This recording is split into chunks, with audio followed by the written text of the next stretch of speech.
అసలు ఒక ఇంటి లక్ష్మిది ఏ కారణం చేత నిలబడుతుందో తెలుసా? నేను చెప్పట్లేదు ఈ మాట, మహాభారతంలో చెప్పిన మాట చెప్తున్నా.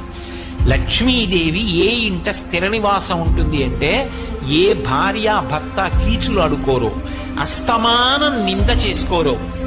ఆయనకేం తెలుసండి, మా పుట్టింట్లో బోల్డన్ని పూజలు గాని ఆయనకేం తెలుసు? నన్ను చూసి నేను మా అత్తారింటికి వచ్చిన తర్వాత నమస్కారం పెట్టాలని నేర్చుకున్నారు అందనుకోండి. ఎందుకు ఆ పూజలన్నీ? ఈశ్వర స్వరూపుడైన భర్తను నింద చేసేదానికి. లక్ష్మీదేవి పూజ చేసి బయటికి వచ్చి భార్యని నింద చేశాడనుకోండి, ఎందుకు ఆ పూజ? నీ ఇంటి లక్ష్మి ఆవిడ సంతోషపడడానికి నువ్వు చేసిన లక్ష్మీ పూజ ఎవరికి పనికి వస్తుంది? వాళ్ళిద్దరూ ఉల్లాసంగా ఉన్నారనుకోండి, సంతోషంగా ఉన్నారనుకోండి, అంతకు మించిన లక్ష్మి ఇంకొకటి లేదు. అందుకే విశ్వనాథ సత్యనారాయణ గారి 1000 పడగ నవల్లో ఒక మరచెంబు నడ్డు పెట్టి దాంపత్యాన్ని చూపించారు. ఎంత ఉన్నది అని కాదు, ఆ ఉన్న రోజులు సంతోషం.